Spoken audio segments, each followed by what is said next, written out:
What's up, everybody, and welcome to the Wait What Are We Talking About podcast, episode 172. My name is Bret, aka Enigma9011, and you can catch this podcast live over on twitch.tv/Enigma9011. You can drop a follow over there, get notified when we go live to record the podcast. But if you can't catch it live, that is a-okay. Go over to YouTube and podcast services the very next week, where it drops, or is put out topic by topic and drops as one big video in MP3 for your amusement on the following Friday. Last but not least, any way you can support the show, whether it's a like, review, a share, whatever it is. It may seem small, but it does help the channel grow, so we'd appreciate you guys if you took the time to do that. Today, we're talking a whole lot of WWE, whole lot of wrestling again, as we're going to be talking for our two topics. We're going to be talking about Backlash, which as of recording happened last night, and we're going to talk about the WWE draft for this year, which, once again, as of recording, takes place fully in terms of changes tomorrow. So we'll have to see how things wind up for that. But yeah, a lot of wrestling talk. So let's jump into Backlash, like I said, for our first topic. If you guys enjoyed or watched the show, I hope you guys enjoyed it. I definitely think this was quite a standout for, quite a lackluster or at least not important feeling pay-per-view in quite some time. And there definitely could have been some, not outside factors, but some extra factors that kind of added into making the night special and feel special. But overall, I thought the night was a lot of fun. Matches were good, and, we got some fun moments out of it. And overall, I think it went really, really well. So, the night consisted of 7 matches. We had the Raw Women's Championship match between Bianca Belair and Io Sky. We had Rollins versus Omos.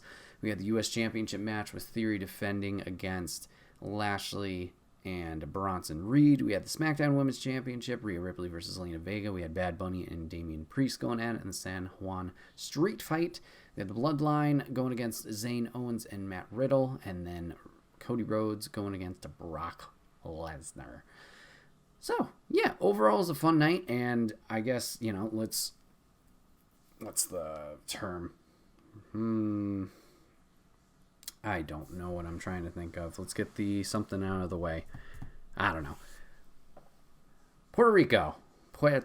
You guys crushed it and were amazing. This definitely added a lot to the show. Obviously, I think the first time ever they've been there for a pay-per-view. I know they've definitely probably done tours there and whatnot, but the audience and the crowd was insane in terms of their volume and their interactiveness with the show.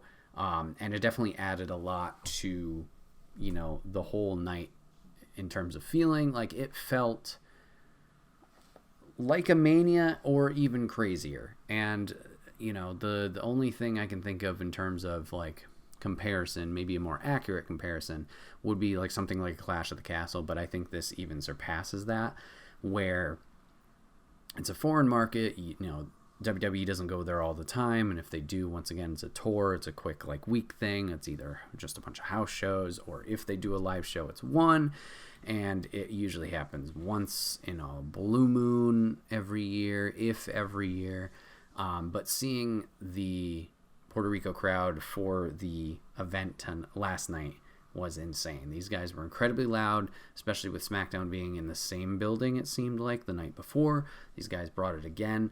And we're definitely behind, the wrestlers had their favorites, had the people they were cheering against. Overall, just there to have a great time. Pretty much brought that energy the entire night, which is surprising too, in terms of just wrestling events in general, whatever show brand it is. There's always that dip. You have your high spots or high points in the opening match and the main event. But then there's usually matches that dip down that are kind of like, not filler matches, but they feel like that kind of rest spot.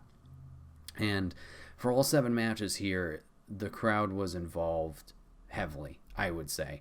If I had to pick one or two that was maybe slightly lower than the rest, it might have been the U.S. Championship.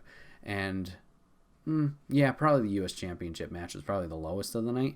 But even then, they were still involved. It was still loud. And it just, once again, it added something to the show. So I think big props to the crowd and everybody who went to the show. Just made it more exciting, especially, or even as a viewer from home.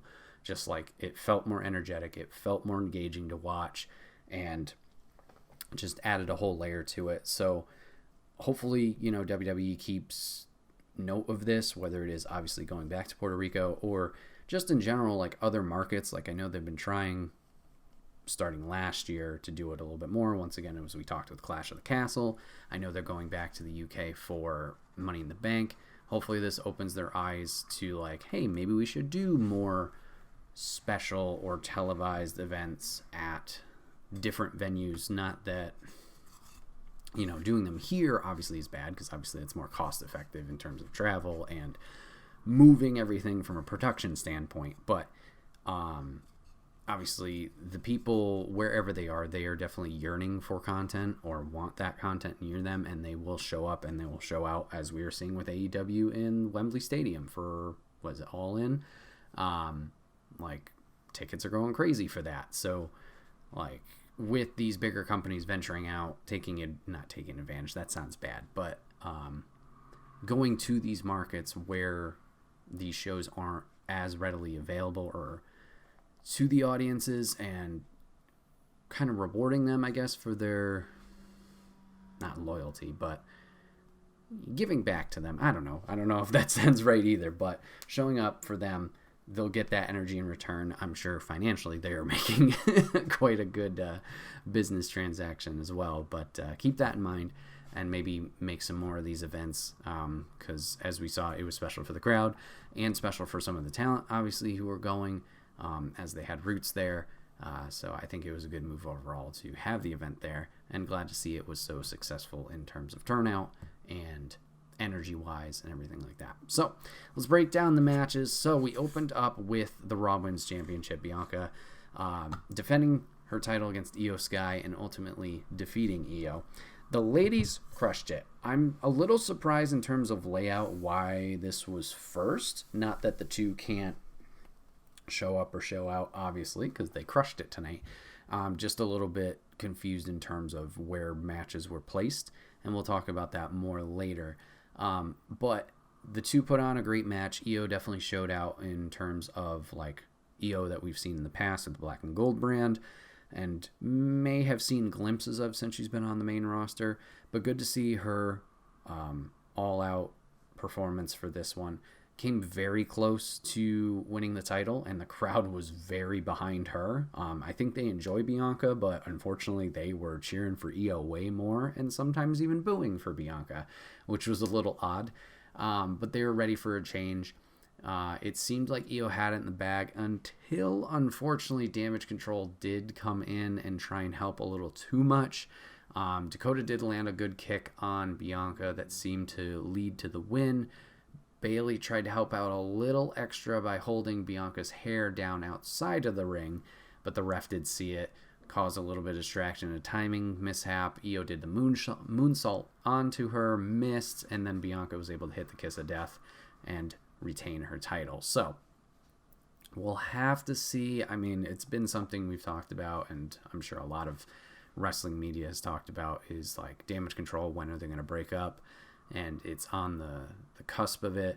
Thought after Mania that would happen, but it seems like now would be the time. Not that I particularly want it, because I like the group together, but I do just like all the talents. It was a matter of like either result I could see it. If Io wins, then she does the whole, oh, I'm better than you guys. Obviously, I accomplished this. When Bayley, you couldn't, break up there. Or now with like, I had it in the bag and I had it won, and then you guys came out anyway. Like, it's probably at its breaking point come Friday, if not sooner, or not sooner, but soon. We'll see them officially split up. I don't know if all three will go their individual ways, or if Sky and Kai will stay together as a team and then turn on Bayley. We'll just have to wait and see how the official division is between Damage Control. But anyways, match overall was great. Bianca does retain here, so she'll be part of the whole fun swapping of the belts, which we'll talk, I guess, about more in topic 2. Next we had Rollins and Omos. Rollins did pick up the win here. This one was fine. Crowd was into it just because they were singing Rollins' theme pretty much the entire match. Omos looked strong, which, in my opinion, just because I'm not a big fan of that style of wrestling, looked good, looked better. Rollins had to pull out all the stops, tried to curb stomp. Curb stop did not work as Omos was able to block it until eventually Rollins was able to get the upper hand and did like a super curb stomp off the top. A little scary in that landing, if I'm not going to lie. Just the left leg coming down almost straight-legged. But Rollins will pick up the win here, giving him that momentum for potentially that World Championship tournament. They'll be starting, I think, tomorrow as of recording. So yeah, Rollins picks up the win. I'm not sure entirely what the plan is with Omos, and I don't know if we want to keep him this threatening giant like we're supposed to kind of believe he is. He's got to start picking up some wins and not just squashes. So hopefully we could do something with him and figure out a positive direction, I guess. U.S. Championship match was next. Triple threat. Austin Theory going against Bobby Lashley and Bronson Reed. This one was very predictable. There was a glimmer of hope of like, oh, there's a chance a title change could happen with the whole draft thing, which I know I keep alluding to, but that is technically topic 2. But like, Theory's going to SmackDown, so we need a mid-card title on SmackDown. I didn't remember where Lashley was going, but Lashley is going to SmackDown as well, so it was like, oh, maybe they will change the title here. But was not the case. The 3 put on a good match, wasn't super long. We had some cool spots from Bronson doing a springboard splash outside onto Lashley. We got to see Theory show off his strength picking up Bronson, trying to hit the A-Town down, did not hit it, but still some strength shown by him. We got a moonsault to finish by Bronson Reed, also impressive. I don't think I've seen him throw that out there before. Led to the spear by Lashley. Theory picks up Lashley, throws him out, and picks up the win off of Lashley's spear onto Bronson. So Theory would retain here. Short, sweet, good match in terms of keeping the action going and keeping all the moving pieces involved. So solid there. But we'll have to see where Theory's title reign continues, or how it continues as he swaps brands and goes forward.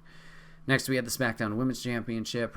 Rhea Ripley defending against Zelina Vega. Another one kind of that was very predictable just because Rhea just got this title and we want to keep her looking strong going forward, unless we're going to pull some giant swerve because Zelina hasn't wrestled all that much. Match was good. Zelina obviously got a huge ovation from Puerto Rico. I don't think she was born there, but at least her family ties are from there. So great reaction for her. Definitely, deserve those flowers and get that recognition. Happy to see her get that moment. But yeah, Rhea, no surprise here, won after hitting the Riptide. We had glimpses of some moves from Zelina. She hit 619 onto Rhea, hit a Meteora. Shout out to Sasha Banks or Renee for that. And then, yeah, Riptide finish. So nothing surprising there. The crowd reaction was the biggest part probably of this match. Rhea was taunting them the whole time, which was good, so she was playing into that. But yeah, nothing really nothing crazy in terms of results here. So we get the women's championship. So you get the kind of home crowd feel of, oh, Zelina's here, get the hometown pop, whatever it is. Then the next match, we had Bad Bunny and Damian Priest in the street fight. Questionable booking decision, if you're going to ask me, of putting this match here. I thought it was weird. I thought this would be main event just because obviously Bad Bunny's supposed to be the quote-unquote host, or obviously the big draw as being the celebrity. I thought he would be main, along with Damian having roots in Puerto Rico, I believe being born there. Would have given both of them the quote-unquote rub and put that last, and also to split up the home crowd reactions, but no, we did a back-to-back. But the crowd in there, all the credit to them, they were there. They definitely showed up and showed out for this match. They were incredibly into it, or insanely into it, cheering the whole time, singing Bad Bunny's theme when he came out, which was insane, and just, what's the term? were just on the line, hooked, line, sinker for every move that they delivered and everything that they did. And these two did a great job. I don't know how long they went. They went a decent amount of time. But solid match from both of them. Bad Bunny would ultimately pick up the win. But we had a lot of good shots with obviously weapon stuff, and Damien put in Bad Bunny through some tables on the outside in the crowd. We saw Bunny Destroyer finish it. We saw Sliced Bread, which almost turned very scary. In first watch, it looked like Bunny lands directly on his head. In the replay, you can see that he's turned to the side, which is better. I don't know if he turned to the side or if Damien pushed him to the side as they noticed they weren't rotating enough. Either way, glad that he's safe and hopefully not feeling too much pain today. But glad they kept, everybody involved good to go. Props to both of those guys. They did very, very well. Obviously, we did get interference later on from Judgment Day prior to the Destroyer in the finish, which led to Mysterio coming out, which in my detective work, I have solved my own case theory here. But in watching the show, I was freaking out because I did not think that was Mysterio himself. So we saw Mysterio, in a backstage promo with Bunny earlier in the night, where he's wearing this Batman-esque mask, black mask, taller ear/logo pieces. He comes out for the interference later to beat up Dominic and Finn, and he has a totally different mask on. A lot of people online are making jokes like it looks like a Shark Boy mask. It's blue, and it had a mouth covering that kind of looked like teeth. And for some reason, I thought this was a fake Rey Mysterio. Looked smaller. The mask looked cheaper, like product-wise. Didn't look like a good mask. And this is the first time I've seen him with this mouth cover on. So I was very, very confused. Also, whenever we got camera shots on him, they didn't focus on him super duper long, and they seemed to stay away from him. But once again, stupidly, in my detective work, it seems like it was him. Tattoos all lined up on the arm. So I don't know why. I was just getting this weird feeling the whole time, like, I don't think that's Rey. Oh, maybe it is Rey. No, I don't think that's Rey. I don't know. It seemed very off. So Rey came down, beat up them. We got more assistance as our returning Carlito makes a surprise appearance, came down and helped out LWO, along with Savio Vega returning earlier in the night in the promo. And then officially the rest of the LWO, Santos and the Legado boys coming down and helping as well. As expected, it's a street fight. There's no DQ, so why wouldn't you get all the groups involved? Very surprising, obviously, Carlito and Vega there, but fun match overall. These guys crushed it. Bunny would pick up the win. But yeah, happy for both of them. Obviously, Bad Bunny wanting the pay-per-view there, being the host, all that jazz, but then Priest as well, being from there, getting that moment for himself was great as well. And then we got the Bloodline, Sikoa and the Usos against Zayn, Owens, and Riddle. We had the Bloodline picking up the win here. Kind of surprising, but not too much. It was a fine match. It was fine. Had some good drama between Sikoa and both Usos as Jimmy kind of played off as this, naive, we're still a team, we're a group, you do your thing, we'll do our thing, and we'll be fine. As Jay kind of grows more suspicious of Sikoa as he's kind of staring them down, giving them little side eyes here and there.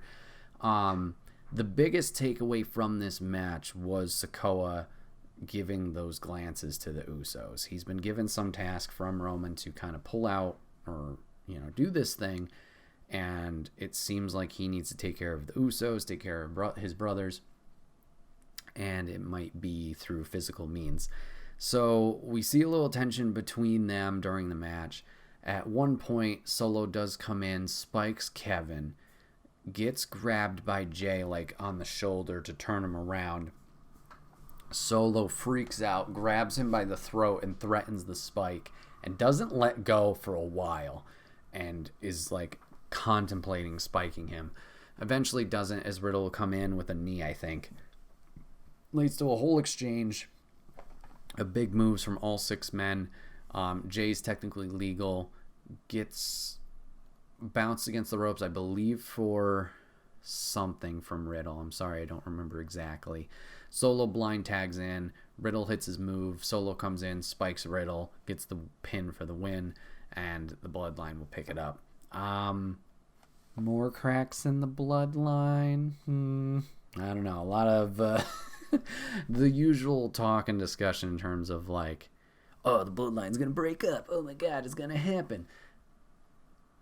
Something's going on. It's just a matter of if, not, or it's a matter of when, not if. Similar to Damage Control. I'm curious how this will play out because we were thinking maybe Solo was also on the, like on the bad side of Roman, like he was taking part of the blame too, but now it seems like he's filling a little bit more of this enforcer role and maybe will take care of the Usos. I'm not sure. He seems conflicted because biologically he's their brother, but not brother in name and kayfabe, ?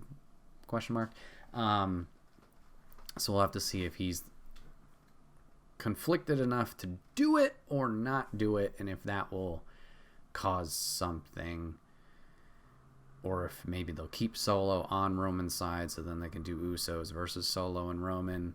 Who knows? Time will tell with this. But yeah, interesting events playing out or transpiring during that match, as the Bloodline will pick up the win. And then we got our main event, ? Of Cody Rhodes versus Brock Lesnar. It was good. I'm surprised I'm saying that for a Brock Lesnar match, that it was quote unquote good. It was better than a typical Brock match of 800 F5s and we're done in 3 minutes. There were, don't get me wrong, still F5, still crossroads, still disaster kicks or whatever the hell he calls it.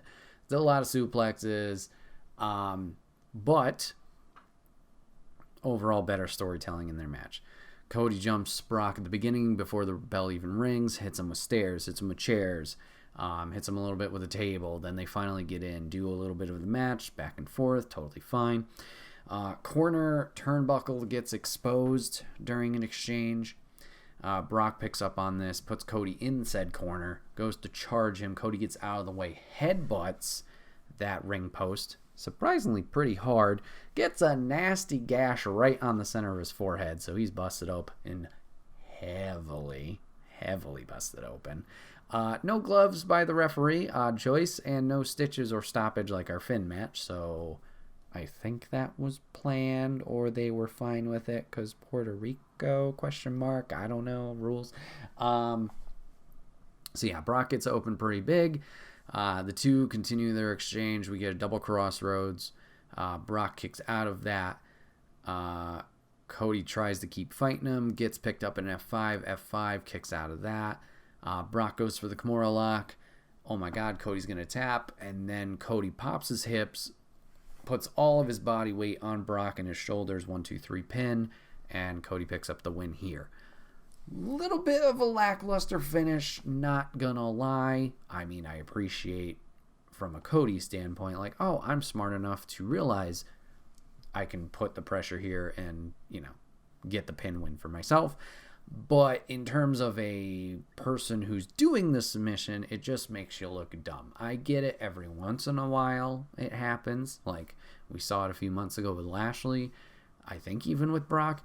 I don't know. I feel like just at this point, I'm not upset at that type of finish. I'm fine with that finish. But there should also be a realization from the person doing the submission of like, oh no, they are actively counting right now. Let me release said hold or at least try to fight out of this instead of just sitting here holding on to it like a moron while I'm getting pinned. So yeah, he wins. Great. We haven't lost complete faith on Cody Rhodes just yet. At least in terms of WWE standing. But I'm not sure if it's the strongest finish overall. I mean, in terms of hindsight, are we really going to look back and think about, oh, how did he win this match? No, but he did need this in terms of, obviously, the WrestleMania post results and how we're moving forward with this finish the storyline. Like, we got to keep Cody strong in terms of believability for when and if he does finally take down Roman Reigns for the Undisputed Universal Championship, or whatever the fuck it's called. So a lot to say. So yeah, Cody picks up the win there. I know my selling of matches isn't great, but honestly, if you did not go watch Backlash, please do. The whole night, once again, was very exciting. I know I didn't sell it well.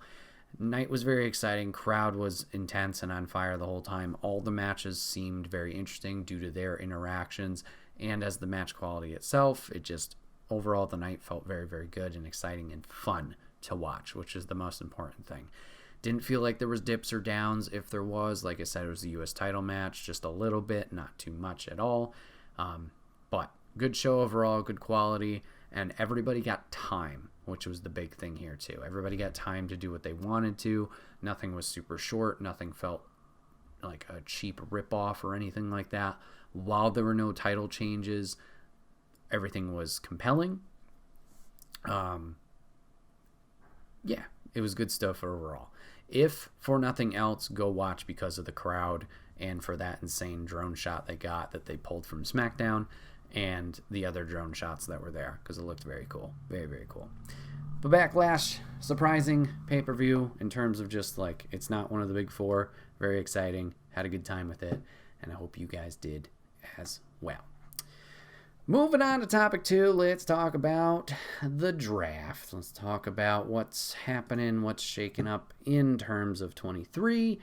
Who's going where, who's taking what to what show, all that fun stuff, who's getting called up from NXT and moving forward. So, if you didn't know, WWE's held their draft this year, so essentially all the superstars are eligible for the draft, and they can go to either Raw or SmackDown, or if they're on NXT, they can get called up to the main roster. And Raw, because it's a 3-hour show, gets more draft picks than SmackDown as a 2-hour show, and it's just a kind of a rehash to keep things interesting and exciting in terms of storylines for the wrestlers, because you have now new matchups and all that stuff. It seems like rumor mill is they're going to keep the brand split, which I know I like. I can understand the criticisms behind it of why others don't like the brand split. If they do this, the draft is good and it works. If it's this whole wild card rule or anybody can show up anywhere at any time, what's the fucking point? But as of right now, just want to talk about the draft, who's going where, and the call-ups and what I'm excited for. So, draft went over 2 TV nights and then some post-shows where we got some additional draft picks and announcements. So, I'm not going to specify who got called when, but these are all the people that are either staying on Monday Night Raw or going to Monday Night Raw. And these will be the new rosters officially as of recording, starting tomorrow on the 8th. So, Raw's roster. We have Cody Rhodes, Becky Lynch, Imperium with Gunther and the IC title, Riddle, Drew McIntyre, The Miz, Shinsuke Nakamura, Indy Hartwell, the current NXT Women's Champion, Rhea Ripley, the current SmackDown Women's Champion, Seth Rollins, the Undisputed Tag Team Champions of Sami Zayn and Kevin Owens, the Judgment Day, the Women's Tag Team Champions in Liv Morgan and Raquel Rodriguez, the New Day, Kofi Kingston and Xavier Woods, with Trish Stratus, Ronda Rousey and Shayna Baszler, Braun Strowman and Ricochet, Bronson Reed, Alpha Academy, Katana Chance and Caden Carter, the Viking Raiders, including Valhalla, Dexter Lumis, Candice LeRae, the Maximum Male Models, including Maxine Dupree, Apollo Crews, Zoe Stark, JD McDonough, Natalia, Sonya Deville, Chelsea Green, Akira Tozawa, Los Lotharios, I don't know how you pronounce that, I apologize, Dana Brooke, Emma, Indus Sher, Gargano, Johnny Gargano, Nikki Cross, Odyssey Jones, Piper Niven, Riddick Moss, no longer Madcap Moss, Tegan Nox, and Xia Li. SmackDown. We got Roman Reigns, Solo Sikoa, and Paul Heyman, Bianca Belair, the Street Profits, Edge, Bobby Lashley, the OC, including a returning AJ Styles, Damage Control, Alba Fire and Isla Dawn. Austin Theory, Charlotte Flair, The Usos. The Latino World Order. Asuka, The Brawling Brutes. Karrion Kross and Scarlett. L.A. Knight. Yeah. Shotzi, Pretty Deadly. Rick Boogs, Cameron Grimes, Hit Row, Lacey Evans, Tamina, and Grayson Waller. Lots of changes, a lot of mix-up. So, currently, right now, Raw will have the newly announced World Heavyweight Championship, which will have its tournament starting, I believe, tomorrow, which is cross-branded for some damn reason. Why are SmackDown superstars competing for the new title after a draft? I don't fucking know, but it's happening. So they're going to have the new World Heavyweight Championship. They have the Intercontinental Championship now with Gunther. We are going to have a stupid belt swap with Rhea and Bianca. So Rhea will now be Raw Women's Champion. And we have both sets of tag titles currently on Raw. Over on SmackDown, we have the Undisputed Universal Championship. We have the United States Championship. We have the new SmackDown Women's Champion after the belt swap of Bianca Belair. And interestingly enough, we have the NXT Women's Tag titles with Alba Fire and Isla Dawn. Interesting. So, since we've just brought that up, let's talk about those NXT titles from our call-ups. So we have Indy Hartwell, currently NXT Women's Champion, and then we have Fire and Dawn, currently NXT Tag Team, or Women's Tag Team Champions. So what's going on with those? So, as of last Tuesday's NXT, we now know officially what is going on with the NXT Women's Championship. With the call-up, and injury to her ankle, Indy has relinquished the NXT Women's Championship, and that will be decided in a tournament leading to the finale at NXT Battleground later in May to crown a new Women's Champion for NXT. Okay, great. Totally fine there. As of that same Tuesday night show, we had Katana Chance and Kaden Carter, who have been called up to Monday Night Raw, challenging Isla Dawn and Alba Fire, who are called up to WWE SmackDown, the current champs, going over those NXT tag titles. So big red flag there. When they set up the match first, it was like, oh, okay, Chance and Carter can win. They'll stay in NXT, whatever. But now they're both being called up, both going after these NXT titles. Interesting. Fire and Dawn retain. They have not relinquished the titles. There has been no announcement of relinquishing the titles. They are currently NXT Women's Championship champions on the main roster. Now we get the questions rolling. So, 2 routes this can go. I guess 3 if we want to be stupid about it. 3 routes this can go. Let's go with the stupid one first. They relinquished the titles. Why didn't we just do that in the first place? 2, the champions, Fire and Dawn, are going to occasionally pop down to NXT and defend their titles against the non-existent tag team division of NXT. Problem there. 3, which I think is the more likely, and I'm a mixed bag on it. They convert these NXT women's tag team titles into SmackDown women's tag team titles, as Liv and Raquel are both on Raw, and we just make those the Raw women's tag team titles. Pluses and minuses of this, okay? Pluses. NXT women's division currently has no women's tag teams that I can think about. NXT got cut hard with these call-ups. I believe there were 17, what Culture Wrestling said, 17 NXT call-ups this draft, which, great, happy for a lot of those people. But I can't, and maybe it's my dumb brain, I can't think of any current NXT women's tag teams that are still on the NXT brand. I know we had Kiana James and Fallon Henley, former tag team champions, but they've been button heads, and they're technically broken up after all this Brooks Jensen crap. So they're not a team anymore. We had Toxic Attraction. We all know how Toxic Attraction went. Mandy Rose got fired because of her other thing. And then we're like, oh, we can't keep Toxic Attraction together because we're dumb. We are going to have JC and Gigi fight each other in a blood feud that isn't super great. So they're not existent anymore. Dumb. you had Nikita Lyons and Zoe Stark together for a little while, and then Zoe turned heel, and Nikita's injured right now, so it doesn't matter. I can't think of any other tag teams, really. So, I don't know. Now, that can be problematic because what's the point of creating women's tag teams in the developmental brand if there's nothing to chase after, right? So I don't know if the NXT tag team division in terms of the women has a lot of future there. So that could be why they're maybe bringing the titles up to SmackDown. We'll have to see. So anyways, so that's why I don't think those will go back down there. Now, positive. More things for the ladies to do on the main roster. More titles to chase after, more storylines we could book. Not that you have to have a title in terms of making a story, but those ones are obviously a little bit more interesting or easy to do because there's a big shiny belt at the end of the road that we're all chasing after, and it creates intrigue, right? However, as we've seen through many years of wrestling, women's division in general doesn't get a lot of attention in terms of production, like time-wise, like matches or storylines or whatever. And we hope for a better future with that. And, maybe with Triple H being in charge, hopefully he's in charge, we'll get a glimpse of that. We haven't fully gotten a lot of that since the 6 months he's been in charge.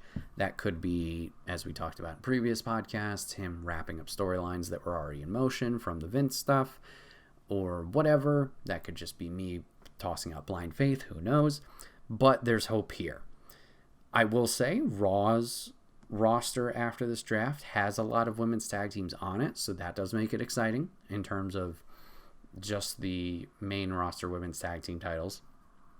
If we're thinking alone about those and not the new titles that are being introduced. But now thinking about them again, going on to the SmackDown side of things, the women's roster is a little lacking on this side, I feel, to have 2 sets of belts. We'll have to see.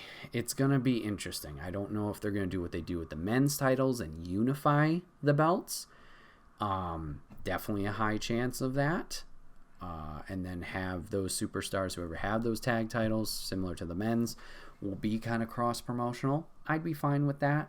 I think in terms of the men's tag titles, I don't know if it's necessary now, but for the ladies, I could see why they would do that.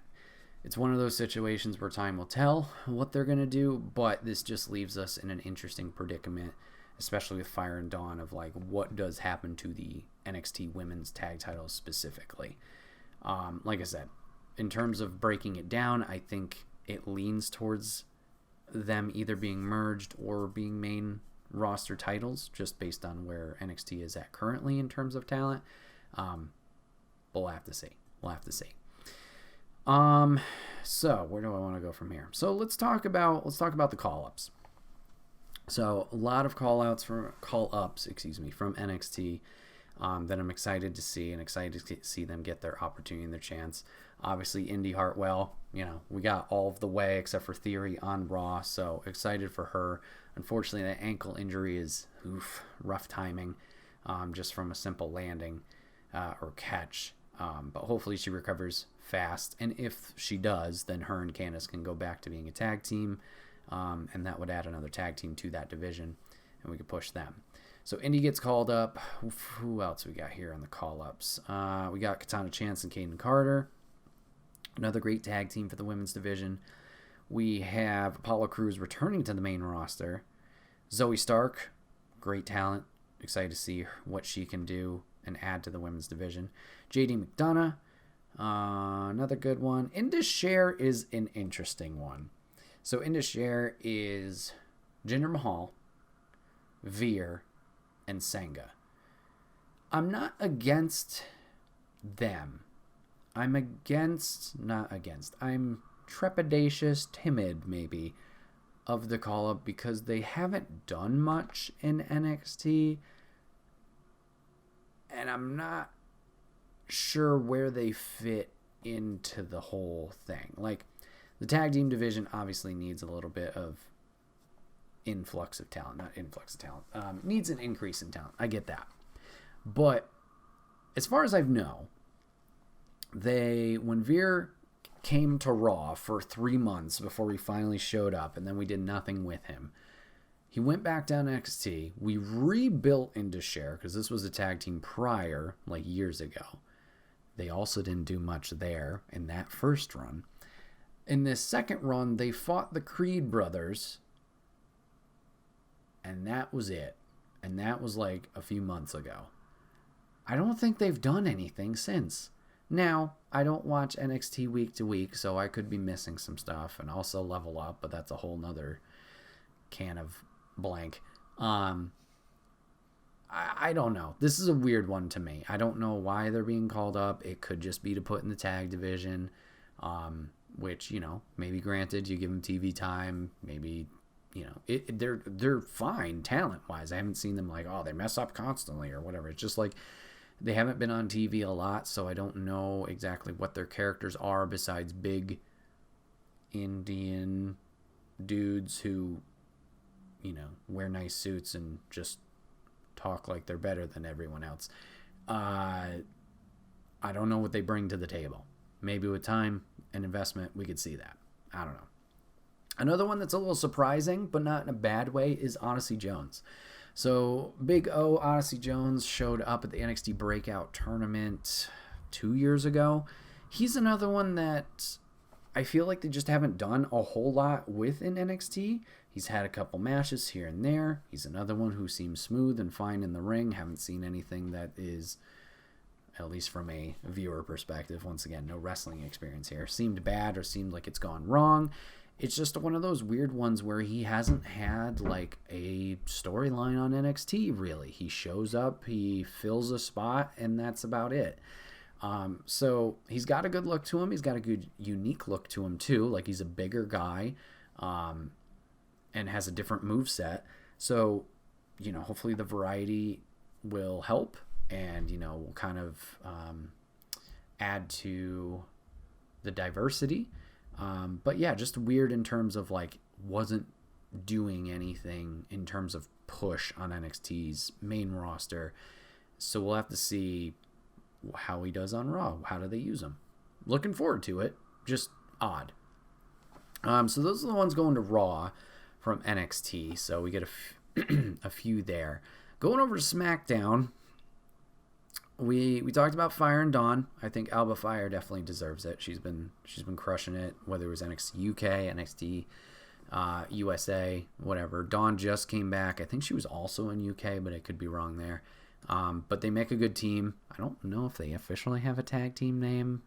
Vic Joseph always said Unholy Alliance. I don't know if that's actually it. But I'm sure they'll do great, add something to the women's tag division. And even if they're individual characters, I think they're good too. So great to see them up there. Pretty Deadly. Yes, boy! I think that's probably my most excited one. Or one I'm the most excited for. They had a good program with the New Day when they went down there. They are the shit heels that everybody wants. It's going to be a little weird because they are very close in terms of gimmick to Maximum Male Models. They are on differing shows. Yes. So won't be the end of the world. But they're comedic. They're funny. They are solid in the ring. I don't know how threatening they will be, but I think they could be like an annoying, comedic, entertaining tag team that will, I think, help and add to SmackDown and whatever program they are in. So looking forward to that. We have Cameron Grimes finally moving up to the main roster. He's kind of been on this hiatus since he did that one program with OC backstage on Raw once. So he's a big question mark just because I have no idea what his character is, if they're still going to be doing the whole, guy who hit it big on the stocks kind of thing, or if they're going to go back to his more country roots. I have no idea. No idea character. I know he's been bulking up, it seems, and working out, but he's a big mystery in terms of story, character, and connection, what will happen there. And then SmackDown got one more call-up in Grayson Waller. And a little bit weird placement, honestly, of his call-up. He was on the second post-show and, like, the very last pick. I thought he would have been a main roster, like, hey, we're on TV and we're going to announce you calling up. Grayson's great. He's a shit heel. Like, he's easy to hate. He's athletic.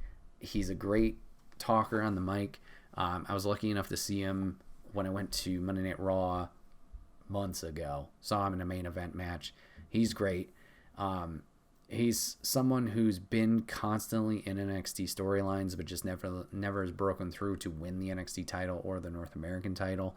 But he's always constantly doing something, and he just checks the box and everything. Like, there's never any doubt with his part of the storyline. He just wrapped up in NXT. His last match was a great, brawl and grueling non-sanctioned match with Gargano. That was great. He had good programs with Braun. Well, I guess that was technically one of his last ones. That was good. If he was in the North American title picture, that was great. Good stuff from him all around. Solid person to have. So excited to see him on the main roster and bring it. And he'll be definitely someone I feel like that wins over crowds with his charisma. Like, he'll be somebody that just clicks automatically with them. So no worries there on his success. Last but not least, let's talk about free agents. Yeah, there were free agents in this draft. So people who went undrafted or chose to be free agents through negotiations, ? So these people can go anywhere and do anything and show up at any time. Because reasons. All right, so free agents. We have Brock Lesnar, no surprise there. Omos, Mustafa Ali, Dolph Ziggler, Von Wagner from NXT, Baron Corbin, Shelton Benjamin, Cedric Alexander, Elias, and Zion Quinn from NXT. Okay, so Brock's not really a surprise. It's Brock. He comes in, he gets money, he gets the while everybody freaks out to his music, and, he's there. You call him in whenever we need him. Totally fair, totally fine. Omos, they made a whole deal and shtick that MVP negotiated for the free agency, or is trying to win Omos a bigger contract, blah, blah, blah, by testing the waters and doing that shit. Okay. Ali, Ziggler, Corbin, Benjamin, Cedric, and Elias are all interesting ones to me. I would say the most interesting ones to me currently are Ali and Ziggler. Ziggler we saw glimpses of down in NXT when he did the whole program with Braun Breaker. It was exciting. It was fresh. He got a title win, which was shocking. But we know Ziggler can work. So that experience to help someone down in NXT, whether it was obviously Breaker or other talent, would be interesting. I think Mustafa Ali could do the same thing also down in NXT. Ali is a great in-ring person. I know his characters haven't always clicked in terms of the general audience. I've enjoyed what he was doing with the CWC and his original gimmick. I liked Retribution at the beginning, and that had a lot of potential, and then we shit the bed there. Not his fault. And then I know he's doing the Positive Ali dancing gimmick thing now, or kind of like jipping and jiving everywhere. We'll see there. But when he's in the ring, there's no doubt there. So if he were to go down to NXT, I'd be intrigued just to see him mix it up with talent like Wesley or Axiom or Dragon Lee or Ilya Dragunov, like that kind of group and division. See what we could do there, make some magic, help those guys out. In terms of just like experience and reps, not that they need it, but it'd be like, it's one of those not dream matchups, but it's intriguing because it's different and new. So I'd be excited to see where those two end up, whether it is main roster or if they hop down to NXT, even for it's a little bit, just to see what they do. Corbin's an interesting one, because what is he doing? And then the rest of former Hurt Business, Shelton Benjamin and Cedric Alexander, is another question mark of like, okay, Cedric, I mean, technically could be another Ollie and Ziggler with what he can do in the ring if he was also somebody who went to NXT. I mean, Benjamin, hell, has been around for, 20 years at this point? Any four of these guys going to NXT, working with those talents, building them up, getting reps, helping them get more comfortable TV, wrestling, whatever it is. Great assets. It's a head scratcher, I guess. Elias, another one. Him and Baron are probably the most confusing in terms of main roster guys because I have no idea what you're telling story-wise with these guys. They haven't done anything. We set Corbin up with JBL as a manager, did nothing with it.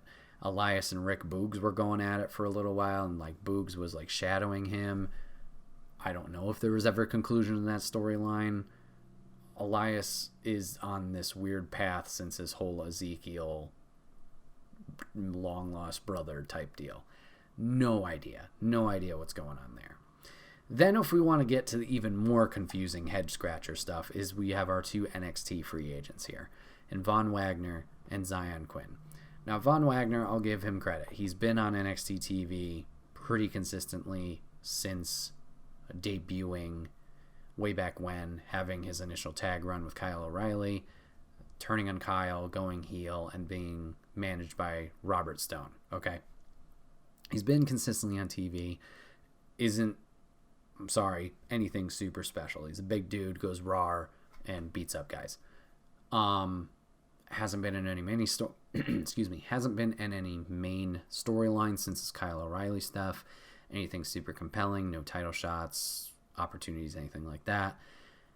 This last Tuesday, they teased at some story with Mr. Stone and Wagner's past.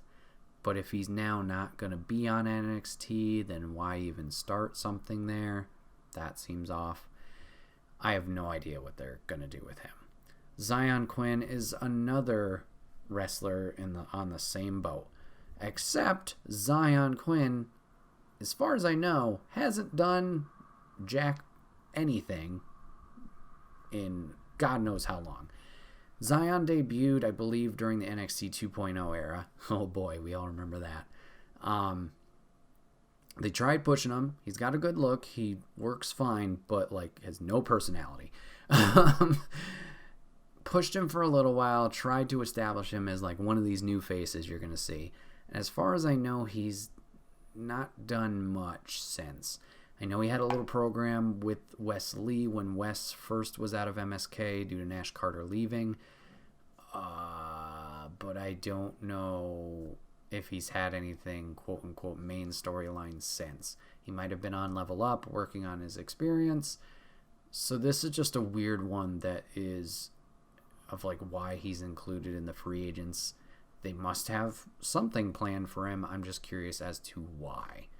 Due to, what he's done in the past. And I guess work experiences sound weird, but what has he done? I don't know. So, some interesting shakeups happening in the draft. I'm very excited for a decent amount of the NXT talent that is called up. Excited to see them get their chance on the main roster. Hopefully see that they get a continued push on the main roster. It's not just a call up and then they're in catering, as the joke is. Hopefully they can continue working with them, establish themselves on the main roster, find success there, and keep going. And just excited to see what storylines do come out of this. I'm not excited for, like a lot of people, the stupid belt swap for the ladies. I think we need to stop doing that. I think maybe champions on each roster should be exempt from the draft and like not even be selected. They're just automatic people you have on your roster. Or I know some people have thrown out the idea of like generic titles for the women's championships, not a SmackDown, not a Raw, but similar to the men's, you have a Universal or you have a heavyweight. I don't think they would want to use the term weight in terms of, the women's roster, but something, like a generic title name. So it's not, we have to hand over the belts to one another. And then we get the whole drama thing with Becky and Charlotte, like last year's. It's just a silly exchange that's unnecessary. So yeah, if we could do that, that would probably be my only fix. But once again, I know a lot of people are bitching about that. So we'll see. We'll see how things start and take place tomorrow as the shows and new draft rosters kick in. So yeah, this is going to be another episode of The Wait, where we're talking about podcasts. My name is Bret, aka Enigma9011. Appreciate you guys hanging out today with me. If you guys want to catch the show live, you can go over to twitch.tv/Enigma9011. Drop a follow over there and you'll get notified when we go live with either the podcast or stream, so you can join in the chat, join on the chaos. But if you can't catch it live, that is a-okay. Go over to YouTube and podcast services the very next week, where it's broken out topic by topic and put as one big video and MP3 for your amusement on the following Friday. Last but not least, any way you can help us out, like, shares, reviews, whatever it is. It may seem small, but does help the channel grow, helps us succeed. So if you take the time to do that, we would truly appreciate you for it. Thank you guys for hanging out so much today for both of our wrestling filled topics. Hopefully you guys enjoyed it, had a good time. Thanks for watching, thanks for giving it a listen, and we will see you guys on the next one. Take care.